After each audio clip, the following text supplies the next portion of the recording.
మనుషులు సంపాదించుకోవలసినవి కొన్ని ఉన్నవి భూమిపైన. మనుషులు సంపాదించుకోవలసినవి కొన్ని భూమిపైన ఉన్నవి. అయితే భూమిపైన మనుషులందరూ కూడా సంపాదన విషయంలో ఆశ పడి మరి బ్రతుకుతున్నాడు. అయితే కోటి బిడ్డలు కోటి కోసమే అని మనం అందరం కూడా తెలుసు. అయితే దేవుని మాటలు చాలా విలువైనవి. కాబట్టి మనం సంపాదించుకోవలసింది ఏంటి? భూమిపైన పుట్టిన తర్వాత, తెలివి వచ్చిన తర్వాత మనం ఏమి సంపాదించుకోవాలని ఒకవేళ అనుకుంటే అపోస్తలుడైన పౌలు చక్కటి మాట తెలియజేస్తుడు. చూద్దాం, ఫిలిప్పీయులకు రాసిన పత్రిక 3:9. మనం ఏం సంపాదించుకోవాలనో చాలా చక్కగా పౌలు గారు చెప్తున్న సంఘానికి. క్రీస్తును సంపాదించుకొనుచు చాలా క్రీస్తును సంపాదించుకొనుచున్నాను అంటాడు. అంటే భూమిపైన చాలా మట్టుకు నేను ధనాన్ని సంపాదించుకోవాలి, లేదా భూములు సంపాదించుకోవాలి, బంగారం సంపాదించుకోవాలి, ఇవన్నీ కూడా సంపాదించుకోవాలని ఈరోజు మనుషులు ఆశలు పడి ఎన్నో కోట్ల రూపాయలన్నీ కూడా వెనుకకు వేసి సంపాదిస్తున్నారు. మరి ఇది నిజమైన సంపాదన అంటే ఒకరోజు విడిచిపెట్టి వెళ్ళిపోవాల్సిన సంపాదన. మరి శాశ్వతమైన సంపాదన ఏంటి అంటే క్రీస్తును సంపాదించుకున్నట్టే అది నిజమైన సంపాదన, అది నిజమైన ప్రేమ, అది నిజమైన వెలుగు. ఆ వెలుగును మనం సంపాదించుకుంటే అది శాశ్వతమైన పరలోకానికి నడిపిస్తుంది. ఈ భూ సంబంధమైన విషయంలో మనం సంపాదించుకుంటే అదొక రోజు విడవాలి.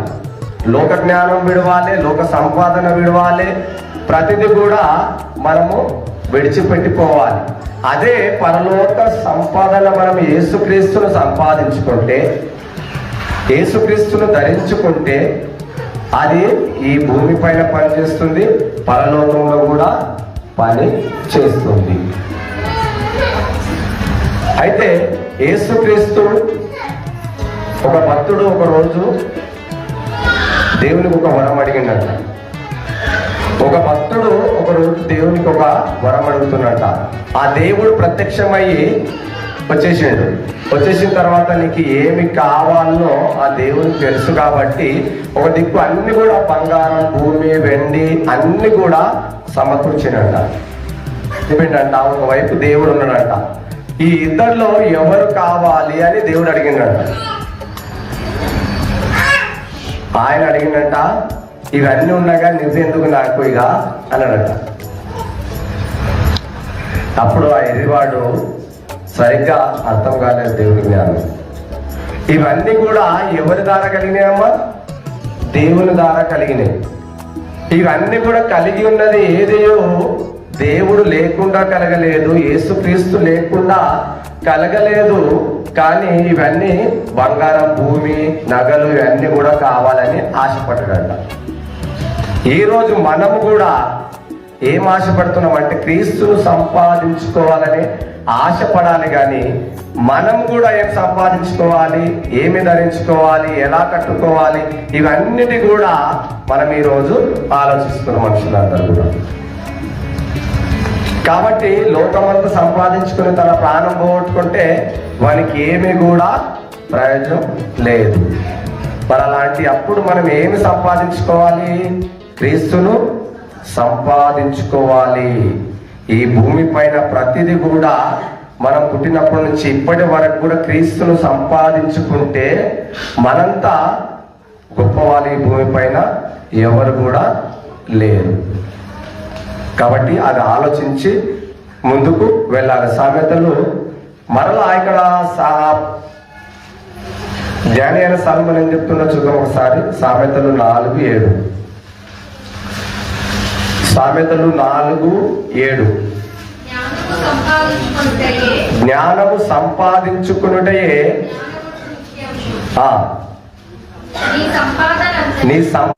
అంటే అక్కడ అపొస్తలుడైన పౌలు ఏమన్నాడమ్మా? క్రీస్తును సంపాదించుకొనుచున్నాను అన్నాడు. ఇక్కడ జ్ఞానమును సంపాదించుకో అంటున్నాడు. అంటే జ్ఞానం అంటే ఎవరు? యేసుక్రీస్తు. జ్ఞానం అంటే యేసుక్రీస్తు. ఆ యేసుక్రీస్తును మనం జ్ఞానం సంపాదించుకున్నా యేసుని ధరించుకున్నట్లే, క్రీస్తును సంపాదించుకున్నా యేసును ధరించినట్లే. క్రీస్తును ఒకవేళ మనం నిజంగా సంపూర్ణంగా విశ్వసిస్తే ఆ పరలోకం కూడా మనము పొందినట్లే, లేదంటే ఇదిగో వదిలిపెట్టినట్లే. కాబట్టి మన సంపాదన అంతా ఇచ్చి కూడా దేవుని సంపాదించు పెట్టి, అంటే లోక జ్ఞానం సంపాదించుకోవడానికి కోట్లు లక్షలు ఖర్చు పెడుతుంది ఈరోజు మనిషి. కానీ దేవుడు ఏమంటున్నామా? నీ సంపాదన అంతా ఇచ్చి దేవుని జ్ఞానాన్ని, క్రీస్తును సంపాదించుకో చాలు. క్రీస్తును సంపాదించుకుంటే ఈ భూమి పైన అన్ని కూడా నువ్వు సంపాదించుకున్నట్లే అంటున్నాడు. చూద్దాం, పాత నిబంధనలో కూడా ఇంకా ఏం సంపాదించుకోవాలి అని అడుగుతూ చూద్దాం. ఒకసారి హోషేయ గ్రంథం, హోషేయ 6:3.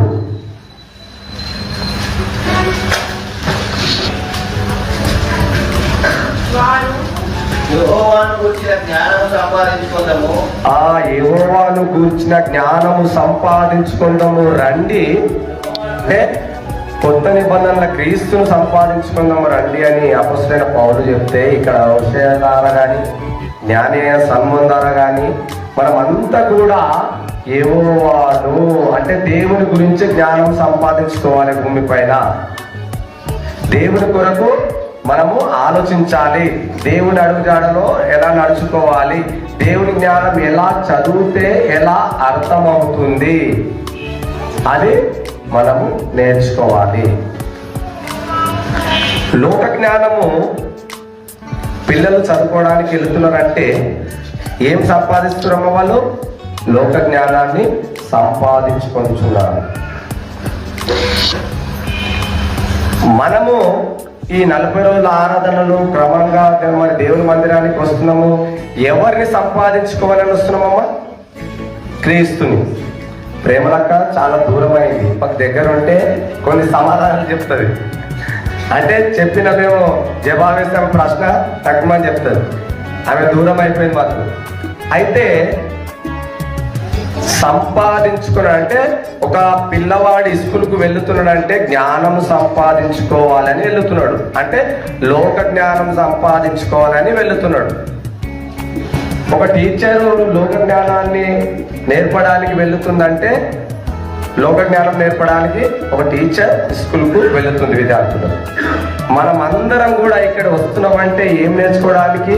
క్రీస్తు జ్ఞానము, క్రీస్తు మాటలు. ఇక్కడ దైవజనుడు ఉన్నాడు, ప్రతి దినము ఇవి ఇక్కడ దేవుని మాటలు అనేటివి బోధింపబడుతుంది. కాబట్టి మనం అందరం కూడా జ్ఞానవంతులము. కాబట్టి దేవుని జ్ఞానం ఎలా నేర్చుకోవాలి, ఎలా పాటించాలి, ఎలా ప్రకటించాలి అన్నది చాలా ప్రాముఖ్యమైనది. ఈ లోక సంపాదన అంతా కూడా మనం సంపాదిస్తున్నాం. ఈరోజు లోక జ్ఞానం సంపాదించుకుంటున్నాము, లోకంలో ఉన్న ఆస్తి సంపాదించుకుంటున్నాము, లోకంలో ఉన్న ప్రతిదీ కూడా సంపాదించుకుంటున్నాం. ఇదే శాశ్వతం అని అనుకుంటున్నాడు. ఇక్కడనే భూమి పైన అన్ని కూడా విడిచిపెట్టిపోతున్నాడు, అది మాత్రము తెలుసుకోలేకపోతున్నాడు. ఎవరైనా కూడా అంతే. మన తాత ముత్తాతలందరూ కూడా మన సంపాదన సంపాదించిండు, వెళ్ళిపోయారు. ఏమైనా తీసుకొని వెళ్ళారు అంటే ఏమి కూడా తీసుకొని వెళ్ళలేరు. అలా మనం ఏమైనా తీసుకొని వెళ్తామంటే మనం కూడా ఏమి కూడా తీసుకొని వెళ్ళలేము.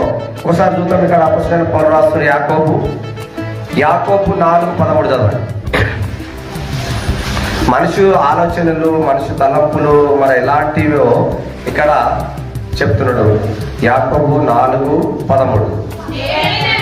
నేడైనను రేపైనను ఒకానొక పట్టణమునకు వెళ్ళి 1 సంవత్సరం ఉండి వ్యాపారం చేసి లాభం సంపాదించుకుందాము. రండని చెప్పుకుని వారులారా, రేపు ఏమి సంభవింపునో మీకు తెలియదు. మీ జీవం ఏ పాటిది? మీరు కొంతసేపు కనబడి అంతలో మాయమయ్యే ఆవిరి వంటి వారు కారా. మనం అందరం కూడా ఎవరము, నేను ఎవరిని పెద్ద బలాఢ్యుడు కాదు. మనం అందరం కూడా ఆవిరి అంతలో కనిపించి అంతలో మాయమయ్యే ఆవిరి వంటి వారము మనము. మనుషులందరూ కూడా ఆలోచన వచ్చింది, మంచిగా వ్యాపారం చేద్దాం, మంచి సంపాదం, మంచి కూడబెడదాం, మంచిగా హాయిగా బ్రతికేద్దాం అని ఆలోచిస్తున్నాడట మనిషి. అంటే దేవుని గురించి ఆలోచన లేదు, దేవుని మాటలంటే ఆలోచన లేదు, దేవుడు అంటే తెలియదు, మరి అనేకులకు ఎలా ప్రకటించాలో తెలియదు. కానీ లోక సంపాదనలో పడి ఎలా సంపాదించాలి, ఎలా తినాలి, ఎలా తాగాలి, ఎలా ధరించుకోవాలి, ఇవన్నీ కూడా చెప్పకపోయినా ఆటోమేటిక్ నేర్చుకుంటున్న మనిషి. నేర్చుకుంటున్న ఈ మనిషి దేవుడు అంటున్నాడు, ఎర్రివాడ ఈ రాత్రి నీ ప్రాణాన్ని అడుగుచున్నారు, నీ సంపాదన అంతా కూడా ఎక్కడ వెళ్ళిపోతుంది? మనమైతే మాసనం కళ్ళలో వైపు అనుకుంటాం ఆరాంసి, సంపాదన మాత్రం ఉన్న వారికి వదిలేస్తాం. అసలు మనిషికి భూమి పైన సమాధానం ఉందా? అసలే లేదు. ఎంత సంపాదించిన సమాధానం లేదు. కాబట్టి మనం అందరం కూడా నేర్చుకోవాల్సింది ఏంటి అంటే, భూమి పైన క్రీస్తును సంపాదించుకుంటే అదే నీ ధనము మొత్తం. చాలా మట్టుకు నువ్వు ఉంటే నాకు చాలు యేసయ్యా, ఏది కూడా ఇక నాకు అవసరము లేదు అంటారు. నువ్వు ఉంటే నాకు చాలయ్యా, నీ మూట, నీ ధనము, నీ ధాన్యము మాకు అవసరమే లేదు అంటారు. వాస్తవానికి ఇవన్నీ కూడా మనకు అవసరమే.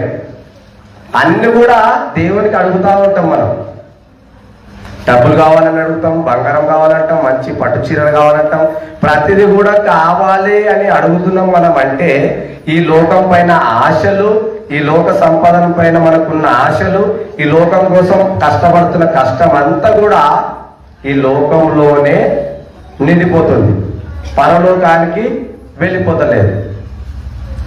అందు గురించే అపొస్తలుల పౌలు అదే యాకోబు చదవమ్మ కిందికి 10 కనుక ప్రభు చిత్తమైతే మనము బ్రతికి ఉండి ఇది అది చేతమని చెప్పుకోవాలి. అంటే మనము అంతలో కనిపించే, అంతలో మాయమయ్యే ఆవిరి వంటి మన జీవితానికి దేవుడు ఆయన కృప, ఆయన ప్రేమ ఇచ్చి కాపాడుతుండట. అంటే 60-70 ఏళ్ళ జీవితానికి కూడా ఇంకా పెంచుతుండంటే దేవుని యొక్క కృప. మనకిచ్చిన ఆయుష్కాలం కన్నా ఇంకా ఎక్కువ రోజులు బ్రతకాలంటే కూడా దేవుడు ఇవ్వగలడు. కానీ మనము దేవుని కొరకు బ్రతుకుతున్నామా? ఆవిరి వంటి జీవితమే కరెక్టే, కానీ దేవుని దయా సంకల్పం చొప్పున యేసుక్రీస్తు ద్వారా మనలను దేవుడు బ్రతికిస్తున్నాడు. ఆ బ్రతుకులో మనము ఎలా బ్రతుకుతున్నాం అన్నదే ముఖ్యం. పాత నిబంధనల భక్తులందరూ కూడా యేసును సంపాదించుకున్నారు, వాళ్ళు దేవుని సంపాదించుకున్నారు. మరి కొత్త నిబంధన భక్తులందరూ కూడా యేసును సంపాదించుకున్నారు. మనం ఎవరిని సంపాదించుకుంటున్నాము? మనం అందరం కూడా ఈ లోకాశలలో ఉన్న ప్రతిదీ కూడా దానిపైననే మనసుంచుకొని దాని కొరకే మనం అందరం కూడా ఆలోచిస్తున్నాం. కాబట్టి ఆ రోజు కూడా ధనవంతుడు అదే ఆలోచించేది. ఏం ఆలోచించిందంటే, మరి ధనవంతుడు అంటే గొప్పవాడు, ప్రతిదినము ఊదా రంగు బట్టలను ధరిస్తూ సన్నపు నార వస్త్రములు ధరించుతూ ప్రతిదినము బాగా సుఖపడుచుండెనంట. అంటే లోకంలో ఏమి సంపాదించుకోవాలో తెలియక ప్రతిదినం అంటే మంచి వస్త్రాలు, రాజవస్త్రాలు, ధనవంతుడు కూడా ధరించుకునే కూడా రాజవస్త్రాలు, మామూలు వస్త్రాలు కాదు, సన్నటి నార వస్త్రాలు, మరి పట్టుతో కూడిన వస్త్రాలు, ఇవన్నీ కూడా ధరించుకొని బహుదినం బహుగా సుఖపడుతుండట. మరి దేవుడు అన్నవాడు ఉండడా లేదా, ఈ సృష్టి అంతా నడిపిస్తున్నది ఎవరు అన్న సంగతి మొత్తమే మర్చిపోయిండు. డబ్బే దేవుడైండు. అక్కడ ఉన్నాయి అన్ని కూడా హాయిగా ఆనందంగా బ్రతుకుతున్నాడు. అందు గురించి హఠాత్తుగా ఒకరోజు చనిపోయాడు. చనిపోయి చక్కగా పాతాళంలోనే పడ్డాడు. అంటే భూమిపైన అవకాశం ఉన్నన్ని దినాలు ఎందుకో దేవుడు ధనవంతుని పేరు ఎందుకు రాయలేదమ్మా? దేవుడు ధనవంతుని పేరు మాత్రం రాయలేడు, కానీ ఆయన స్టోరీ, ఆయన స్టైల్ మాత్రం రాయించాలనుకున్నాడు. చూసారా, ధనవంతునికి ఉన్న పేరు మాత్రం రాయలేడు, కానీ ధనవంతుడు ఏ స్టైల్ అయితే కంటిన్యూ చేస్తున్నాడులే, ఎలా అయితే ప్రతిదినం సుఖపడుతున్నాడులే, ఎలా అయితే ప్రతిదినం హాయిగా ఉంటుండే, ఆ స్టైల్ మాత్రం రాయించాడు. లోతు భార్య కూడా అంతే, ఆమె పేరు మాత్రం లేదు, కానీ ఆమె లోకాశలలో ఎలా మునిగిపోయింది, ఎలా ఆశపడ్డది లోకం వైపున, ఎందుకు తిరిగి ఉప్పు స్తంభం అయిపోయింది అన్న వివరణ అనేది దేవుడు చెప్పించాలనుకున్నాడు. ఇక్కడ ధనవంతుని కూడా ఆ సేమ్, మరి ఈ భూమి పైన తన జన్మ ఎందుకు జరిగిందో కూడా తెలియక తన ఇష్టానుసారంగా బ్రతుకుతున్నాడు. అలా బ్రతుకుతున్న సమయంలో ఒకానొక నాడు చనిపోయాడు. లాజరు మరి పేరుంది, కానీ ధనవంతుని పేరు మాత్రం లేదు. దేవుడు కొన్ని చోట్లల్లా మనుషులకు జ్ఞాన తెలియపరచుటకై ఆయన మరి ఎందుకో పేర్లు మాత్రం రాపేయలేడు. అలా స్టైల్లో రాపించిండు. అలా స్టైల్ను చూసి వాళ్ళ నరకానికి వెళ్ళిపోయారు. మీరు వెళ్ళకూడదు, ఇదిగో పరలోకానికి రండి అని దేవుడు మాదిరి చూపెట్టిండు. కాబట్టి మనం అందరం కూడా ఈ భూమి పైన ఏమి సంపాదించుకోవాలి అంటే క్రీస్తును సంపాదించుకోవాలి, క్రీస్తునే ధరించుకోవాలి. లూకా సువార్త 16:26 చూద్దాం ఒకసారి.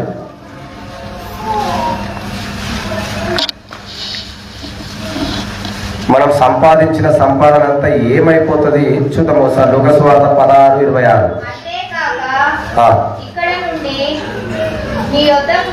మత్తయి సువార్త 16:26.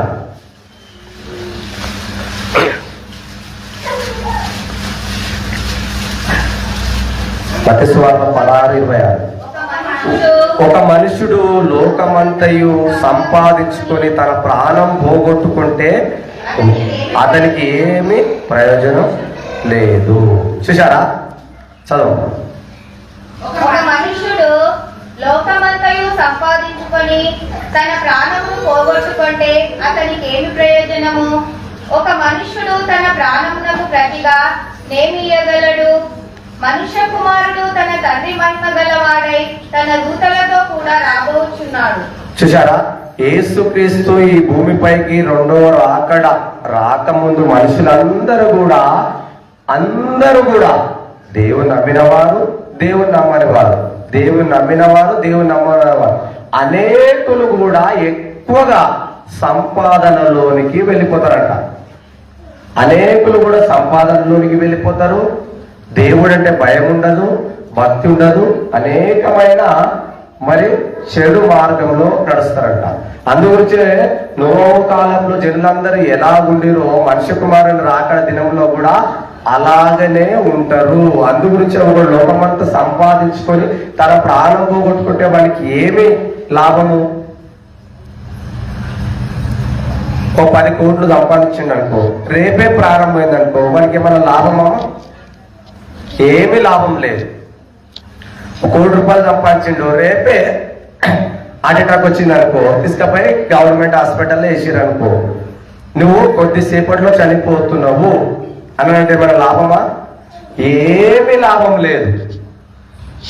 మరి లాభం లేని జీవితానికి, లాభం లేని ఈ శరీరానికి, అన్ని కూడా వదిలిపెట్టిపోయి ఈ శరీరానికి ఏమి ధరించుకోవాలి, ఎలా సంతోషించాలి, ఎలా సుఖపడాలి, ఎలా అనుకోవాలి అంటే అందు గురించే యేసుక్రీస్తు ఉపమానం చెప్పినప్పుడు ఒక మనుషునికి ఆస్తి అనేక సంవత్సరములైన ఆస్తి సమకూర్చబడదట.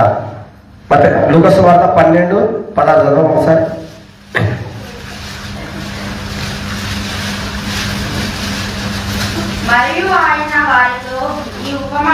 మరియు ఆయన వారితో ఈ ఉపమానము చెప్పెను. ఒక ధనవంతుని భూమి సమృద్ధిగా పండెను. అప్పుడు అతడు నాకు స్థలం చాలదు కనుక నేనేమి చేతునని తనలో తాను ఆలోచించుకొని నేను ఇలాగ చేతును, నా కొట్లు పెట్టి వాటికంటే గొప్ప వాటిని కట్టించి అందులో నీ ధాన్యమంతటిని నా ఆస్తి సమకూర్చుకొని నా ప్రాణమా అనేక సంవత్సరములకు విస్తారమైన ఆస్తి నీకు సమకూర్చబడి ఉన్నది. సుఖించుము, తినుము, త్రాగుము, సంతోషించుకుందామని చెప్పుకునేను. చూసారా, ఈ ధనవంతుని భూమి సమృద్ధిగా పండింది. ఆ రోజుల్లో వర్షాలు మంచిగా పడుండొచ్చు, మంచి పంట పండుండొచ్చు. మంచి పంట పండినందుకు దేవునికి వందనాలు చెల్లించలేడు, కానీ ఆ పంట దగ్గరికి వెళ్ళిండు, చూసిండు, మంచిగా పంట హాయిగా పండింది. విస్తారమైన అంటే ఎప్పటికన్నా 4 గంటల పంట మంచిగా పండింది అనమాట. మంచిగా పండేసరికి ఒకేసారి కళ్ళు నెత్తికెక్కిపోయిన ఈ కళ్ళు మరి ఏది కూడా ఆలోచన వస్తలేదు. అప్పుడే నా ప్రాణమా అనేక సంవత్సరంలోకి ఆస్తి సమకూర్చబడింది, తినుము, త్రాగుము, సుఖించుము అని అనుకుంటున్నట. ఇంకా పంట దగ్గరికి పనులను తీసుకపోలేడు, ఆ కూపేయలేడు, బండ్లలో ఎక్కించలేడు. అప్పుడే ఒక ఆలోచన వచ్చింది, ఇవన్నీ కూడా ఎలా ధరించుకోవాలి, ఎలా తినాలి, అవన్నీ కూటలు కట్టించుకోవాలి అనుకున్నట. అప్పుడు దేవుడు అన్నాడంట, ఎర్రివాడ, ఈ రాత్రి నీ ప్రాణాన్ని అడుగుచున్నారు. నువ్వు సంపాదించిన సంపాదనంతా కూడా ఎవరి పాలగును? నీవెవరి కొరకు సంపాదించుకొనుచున్నావు? ఏమి సంపాదించుకోవాలనుకుంటున్నావు? క్రీస్తును సంపాదించుకున్నావు. క్రీస్తును సంపాదించుకుంటే పరలోకానికి వెళుతావు. ఈ లోకాన్ని సంపాదించుకుంటే నరకానికి వెళ్ళిపోతాం. కాబట్టి మనం ఏ దానిపైన మనసు ఉంచుకొనుచున్నాము?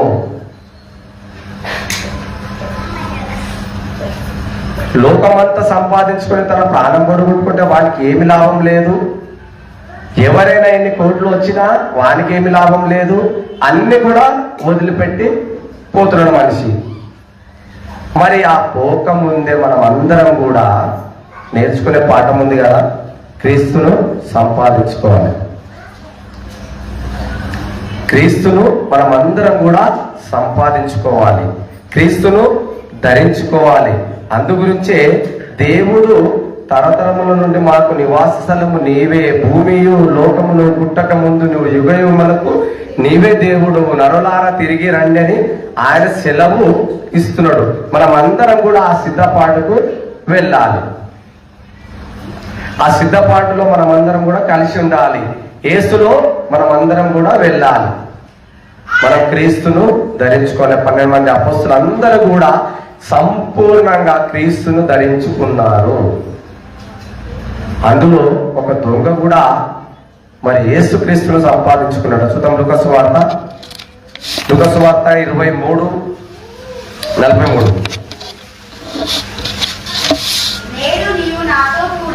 నేడు నీవు నాతో కూడా చూశారా, దొంగతో యేసుక్రీస్తు ఏమంటున్నాడంటే, నేడే నువ్వు నాతో కూడా పరదేశిలో ఉందువు అంటున్నాడు. ఎంత భాగ్యం అంటే ఇది, చాలా విలువైన మాటలు. క్రీస్తును ధరించుకున్నాడు. చివరి క్షణంలో కూడా క్రీస్తును వదులుకోలేడు, క్రీస్తును సంపాదించుకున్నాడు.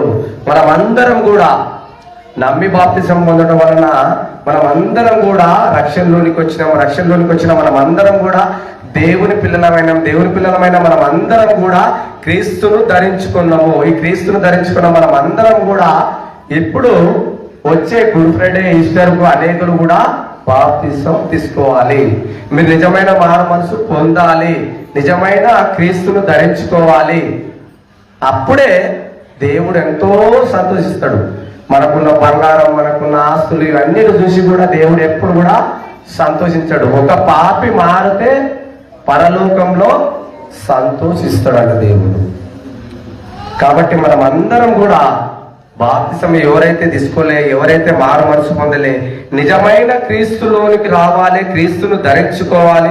మనం అందరం క్రీస్తును సంపాదించుకోవాలి, ఆ పరలోకానికి మనం అందరం కూడా వెళ్ళాలని కోరుచు ఈ చిన్న వాక్యాన్ని దేవుడు దీవించి ఆశ్రయించాలని కోరుచు ఈ సమయాన్ని అయ్యగారికి అప్పచెప్తున్నాను.